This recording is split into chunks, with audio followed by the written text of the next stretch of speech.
বিজ্ঞান ও প্রযুক্তি বিষয়ক সম্পাদক মারুফ হোসেন, সহ বিজ্ঞান ও প্রযুক্তি বিষয়ক সম্পাদক নাইমুল ইসলাম নায়েব, বিতর্ক ও সাহিত্য বিষয়ক সম্পাদক মাসুম বিল্লাহ, সহ বিতর্ক ও সাহিত্য বিষয়ক সম্পাদক জিশান বাবু, পরিবেশ ও সমাজসেবা সম্পাদক পদে আর রাফি খান, সহ পরিবেশ ও সমাজসেবা সম্পাদক কুঞ্জশ্রী রায় সুলগ্ন শুভ, সদস্য পদে মিনারুল ইসলাম মেঘ, সদস্য সাইদ হাসান ইবনে রুহুল। আমরা যে প্রথম বর্ষের শিক্ষার্থীদের ভোটাধিকারের জন্য লড়াই করেছি, সেই প্রথম বর্ষের শিক্ষার্থী সাইদ হাসান ইবনে রুহুল। আমি পড়াশোনা করছি রাজশাহী বিশ্ববিদ্যালয়ের সঙ্গীত বিভাগ 2020-21 শিক্ষাবর্ষ। আমি রাজশাহী বিশ্ববিদ্যালয়ের ছাত্রদলের যুগ্ম সাধারণ সম্পাদক হিসেবে আছি এবং আজ ছাত্রদল মনোনীত প্যানেলে আমাকে এজিএস পদে প্রতিদ্বন্দ্বিতার জন্য নির্বাচিত করা হয়েছে এবং আমি এখানে একটা খুশি এবং অবশ্যই খুশি অনুভব করছি, কারণ আমার যে দলে আমি বিশ্বাসী, দলের মতে বিশ্বাসী, মতাদর্শে ছাত্রদল আমাকে এজিএস পদে প্রতিদ্বন্দ্বিতা করার জন্য যোগ্য হিসেবে তারা মনে করেছে, বিধায় আমাকে এখানে দিয়েছে। আমি অবশ্যই চেষ্টা করব শিক্ষার্থীদের নিয়ে তাদের ন্যায্য অধিকার, তাদের চাওয়া পাওয়া সব কিছু নিয়ে সামনে কাজ করার, এবং একজন নারী হিসেবে অবশ্যই আমি চাইব নারীদের নিয়েও কাজ করার, তারা যাতে সামনে এগিয়ে আসে।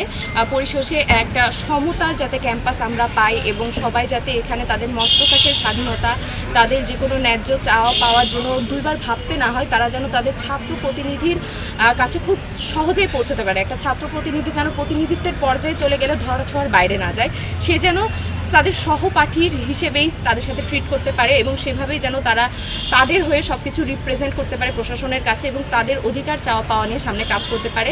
আমি অবশ্যই সামনে এই চেষ্টা করব এবং আমার বিশ্বাস যে রাজশাহী বিশ্ববিদ্যালয়ের ছাত্রদল যে প্যানেল ঘোষণা করেছে, যথার্থ এটা ছাত্রবান্ধব একটা প্যানেল উপহার দিতে পেরেছে এবং রাজশাহী বিশ্ববিদ্যালয়ের শিক্ষার্থীরা এটিকে সাদরে গ্রহণ করবে এবং অবশ্যই তারা তাদের বিচক্ষণতার পরিচয় তাদের ভোটের মাধ্যমে দেবে এবং ইনশাআল্লাহ আমরা আশাবাদী আমরা শিক্ষার্থীদের নিয়ে আসন্ন সামনে যে রাকসু হবে সেখানে আমরা আগামী 1 বছর অবশ্যই ক্যাম্পাসে ছাত্রদের প্রতিনিধিত্ব করতে পারবো, তাদের নিয়ে কাজ করতে পারবো।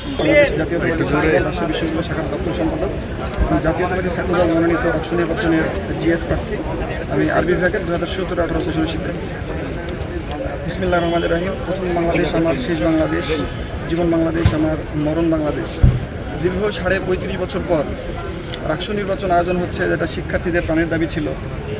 ছাত্রদল রাষ্ট্র নির্বাচনের জন্য বরাবরই সোচ্চার ছিল। আমরা এর আগে অনেকবার রাষ্ট্র নির্বাচনের দাবি জানিয়ে এসেছি।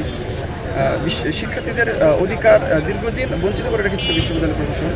শিক্ষার্থীদের অধিকার এক কথায় বলতে গেলে কুক্ষিগত করে রাখা হয়েছিল।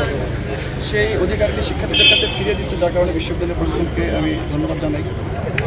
ছাত্রদল সাধারণ শিক্ষার্থীদের প্রাণের দাবি রাকসু সাধারণ শিক্ষার্থীদের আশা আকাঙ্ক্ষার প্রতিফলন ঘটবে, সে প্রত্যাশা আমি রাখি। শিক্ষার্থীদের প্রকৃত সাধারণ শিক্ষার্থীদের অধিকার আদায় এবং প্রকৃত সাধারণ শিক্ষার্থীদের কণ্ঠস্বরী হবে জাতীয়তাবাদী ছাত্রদলের রাকসু। এবং আপনাদের একটা জিনিস জানিয়ে রাখি, বিগত আমি যেহেতু 17-18 সেশনের শিক্ষার্থী, ছাত্রলীগ দ্বারা নির্যাতিত ক্যাম্পাসে সবথেকে বেশি ছাত্রদলের নেতাকর্মীদের ভিতরে আমি আছি।